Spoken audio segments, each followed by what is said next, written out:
I'd ask Mr. Rhondall Fields to join us for us to talk about this very important thing called motherhood. Because while he represents the fathers of the nation who may run into conflict with the mothers at another time, and if you go to their website, you will see they make very clear that the nuclear family is the first desire. They make very clear that the coexistence and the mutual respect of father and mother is what makes Mother's Day special, and makes it special because mama is happy. And a happy mama is what we all want to have, and we all benefit as a result of that.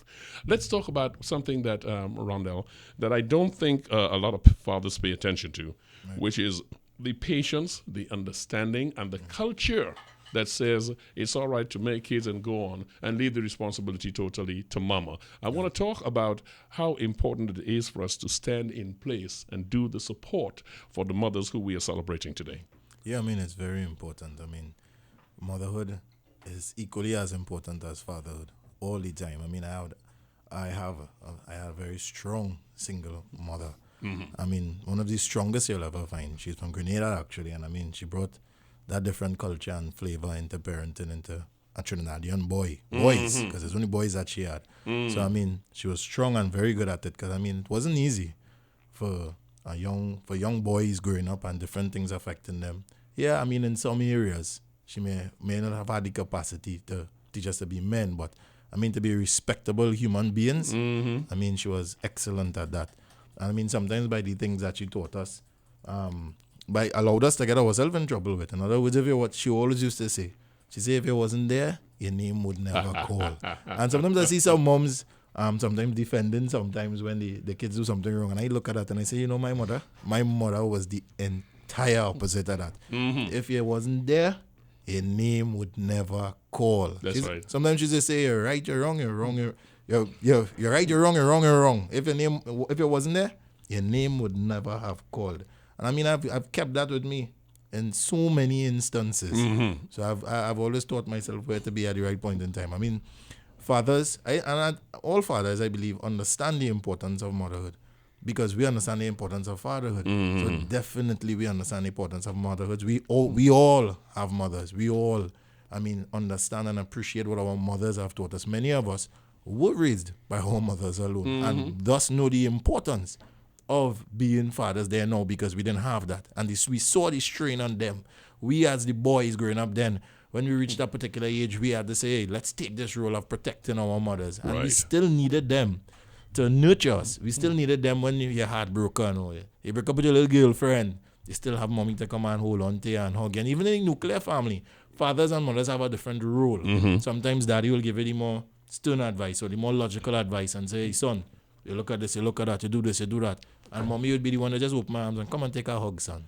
Come and take a kiss, son. And I mean, as a boy too, you're more open to do that with your mother sometimes. So we understand the importance and support it of that maternal, that maternal element implemented into your life. It's very, very critical. It's very important. And I mean, I wish a happy Mother's Day to every single mother. To my mother, I mean, she survived 2 strokes. That is one of the strongest women I ever met in my life. I always say she's possibly the best human being that I ever knew. The best. I never see her angry with anybody. I see people do all kind of things. She never hold a grudge against them. Sometimes so much that people call her, you had to be stupid, boy. And she'd say, boy, once I love Jesus. That is all that. And I say, wow, but I say, if I could emulate that, then I mean, so much a better person I can be. So I mean, I love my mother till the day I fall off of this planet. And I must thank her publicly on here for being there for me all the time. The days when I used to give plenty trouble in secondary school, she crying in the principal office, but she's standing up there with man. I mean, I must commend her for that strength, because it isn't easy. It's not easy for sometimes a lot of single mothers as well, who has to carry that burden, particularly with trying to figure out how to deal with young boys, particularly. How when they are women, when they didn't experience going through what we as boys go through, that puberty stage, when we becoming men, and when our voices getting heavy, and when we becoming stronger, and when we kind of take that form, that kind of dominion naturally in us a day, that we are men and we're strong, and so I mean, I guess it must be challenging for a woman to be able to still know how to guide you on the path, even though it might not have the figure around. It is 11 o'clock in the morning. We're having brunch from 107.7. The callers, we were taking the calls, and we will continue in about another 15 minutes. Let me explore the time I have with Mr. Fields here, because there are a lot of things that we want to talk in this area. So if you would just hold the calls for about 15 minutes, we will get back to you. And yes, Elmo will rejoin us as we continue to explore his disciplined life that he tries to keep nicely. But seriously, staying on the tip of this, there is... You mentioned you were from 7 boys. 7, you said? No. How many boys? No, 2 boys. 2 boys. Yeah. Yes, I thought that the poor lady would be killed by now. Yeah, trying to keep up with 2 is hard. All right. So, but we are talking about the difficulty of being a mother, and we have to come to the culture that we have. Right. The cultural problem we have is where men, on the one hand, will come out and praise their mothers. Right. They will almost die for their mothers.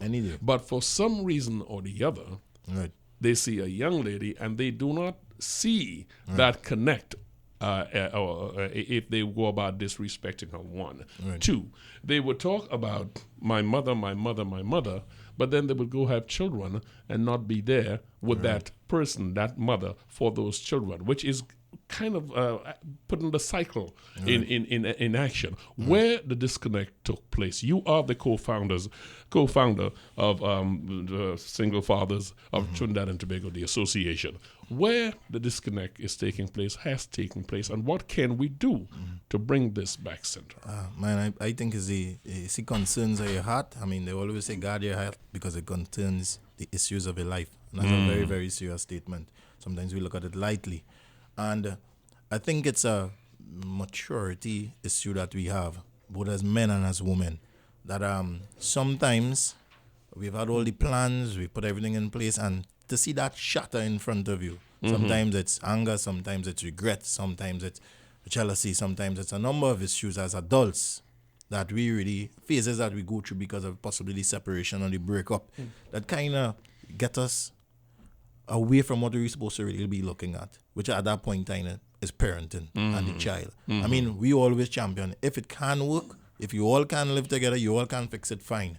But if all else fails, and that's what I said, I'm not just saying walk away, I say if all else fails. All else fails, then, and you say, all right, let's be mature about co-parenting, because then now we need to focus on the child. Because one thing I would give from my personal experience, because I mean, you learn a lot from the experiences that you go through in life. And I dealt with it like that, like focusing on my son, making sure that the focus was they being happy, because we've now put them into a situation that is a strange one. And then sometimes you have the scenario where possibly you're a father and you grew up with a single mother, so you kind of accustomed to that life. You kind of understand and know how to expect certain things. But sometimes the mother grew up in a nuclear family and she doesn't understand that impact it could have on the child, seeing that she hasn't experienced it herself as well. So sometimes it's inexperience sometimes, and sometimes it's ignorance, sometimes it's we just putting ourselves in front of the children at time. And I would say some of the things we put into society as well has caused this as well. Because we've always pushed forward the baby mother, baby father, deadbeat father, no good mother. We love to push that into the airwaves. And I mean, what I've realized with Single Fathers Association, since we started talking about good fathers being there, highlighting, putting it on the positive that has always been in existence, putting focus on the need for family to hold together, the needs for family to work together for the benefit of the children. You're seeing a paradigm shift, I would say, socially, that sometimes I put on the TV and I hear people talking about single father as opposed to deadbeat father. I hear people talking about mothers and fathers work together for the benefit of the children. And I think that's what we need to keep putting out there over and over. Because sometimes we think we're just saying words, but we don't know who's listening to us now when we speak. And I mean, our words are powerful sometimes. Sometimes it resonates in the right place. That's why you go to church sometimes to get a little deliverance. You understand? So, I mean, that's what we need to keep doing. We need to start putting those positive things out there. Start looking. Start being our brother's keeper again. Sometimes you would see a young child and the family is in disarray and mother here, the father there, and you've seen it and you know you could intervene somewhere by talking to the mother or talking to the father or talking to the child or being a mother figure for a child or being a father figure for a child at a point in time. Sometimes that's all that it takes, you know. Sometimes it's not, sometimes we look at yes, there are a lot of people out there whose biological parents possibly died or biological parents weren't wrong, but there have been stellar people who have been that mother or father to them, whether it be a teacher, it's been their grandparents, or it's been the neighbor, or it's been the community leader. And I mean, that's what we need to do. We need to take motherhood and fatherhood, even sometimes out of the biological realm, and start to mother and father children that don't even belong to us. That's right. And that's the sort of community parenting we're talking about.